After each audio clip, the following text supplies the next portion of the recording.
in its jail. In 30 years, I've been a correctional officer for 31 years. In 30 years, we've never had this low number of inmates in custody in a system that can hold up to 20,000. So why am I here? I'm here to say that we can actually, in 2019, do what the Speaker is saying we should do in 2026. We can do it now. We can have smaller jails now. We can have safer jails now. For the first time, we literally have the ability to change the inmate to officer ratio. Currently, right now, on Rikers Island in New York City jails, there's one correctional officer right now for every 50 inmates. The fact that we have under 7,500 inmates said that we can now have one correctional officer for every 20 inmates. So we can actually accomplish what they're saying that we have to wait 7 years to accomplish. We can do it right now. And our message to the Speaker, to the Mayor, to the City Council that have voted, let's do it now. Correction officers, civilians who work in jail, and inmates who are in jail want safe jails today. Why should we wait? Why should I put on my uniform, come to work, and have City Hall tell me, don't worry, in 7 years, we're going to have safer jails. In 7 years, we're going to have smaller jails. They have the ability right now to provide the programs that they say they want to provide in 7 years. Currently, correctional officers are already teaching inmates how to be mechanics, how to be cooks, how to do sheetrock. We have the ability. The City of New York is in a unique position. They have the ability to do this right now. And we say, stop with the smoke screen. Where a jail is located does not determine if it's safe. The Manhattan House, the tools back here, it's violence in this jail. Across the bridge in Brooklyn House, there's violence in that jail. In the boat over in the Bronx, there's violence. The location of a place does not determine whether it's safe. And what we're saying as correctional officers is, let's do this today. Let's stop the smoke screen. Here is the deal. If you want to repurpose Rikers Island, that's your business. You want to repurpose it, that's your business. But don't use correctional officers as a scapegoat. Don't say that you want to help people of color be closer to their families.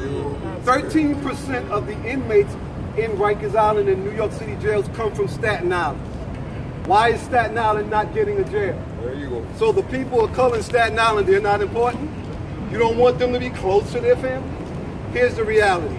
Let's make these jails safe today because you have the ability to do it. We have the ability to do it. Think about it, people. Right now, you can hold up to 20,000 inmates and you only have 7,500. There's only about 5,600 inmates on Rikers Island. There's about 1,500 in the borough facility. Let's do this now. To the one who said he's doing this for Khalif Broward, if you want to help Khalif, this is how you help.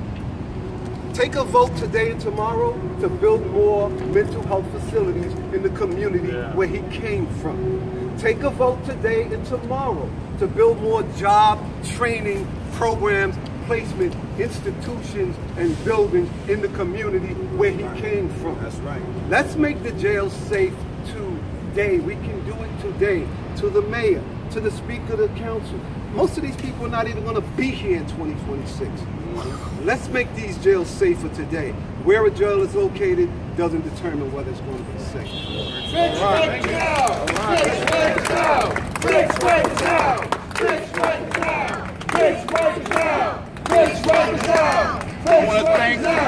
I want to thank President Elias Husamudeen for his commitment, his energy, and his words. And you heard him say it right. We have the capabilities of fixing Rikers now and making any penal system safe right now. And if we really are true to improving people, you don't need to lock people up to educate them. You need to lock people up to rehabilitate them. You don't have to lock people up to train them how to behave better. We talked about the 10 billion and we know how city procurement process works. It could be 30, 50 billion by the time this is all said and done with. You're telling me right now we can't put it in the front end and improve our schools? We can't make sure that we have centers, what I would call education institution facilities, education institution facilities, to help people to be better human beings before they can make decisions that might get them locked up. This is where we are flawed in this criminal justice system. To blame it all on Rikers is not fair. Again, Rikers is just the building. The people of New York City get thrown into the jail system because of over-policing or bad policing or strategic policing or a failure in the judicial system or not having enough attorneys or enough judges or just not enough time. You overwhelm the system of the judicial system by law enforcement, and then you blame it on the correctional system for messing it up. That's a problem, and it's disingenuous to every New Yorker who said no to building any jails in their neighborhood. With that all being said, speaking of the neighborhood, I want to bring up the president, well, we're going to call him the mayor of Chinatown. Ladies and gentlemen, from the president of the Chinese Candidate Benevolent Association, Eric Ning.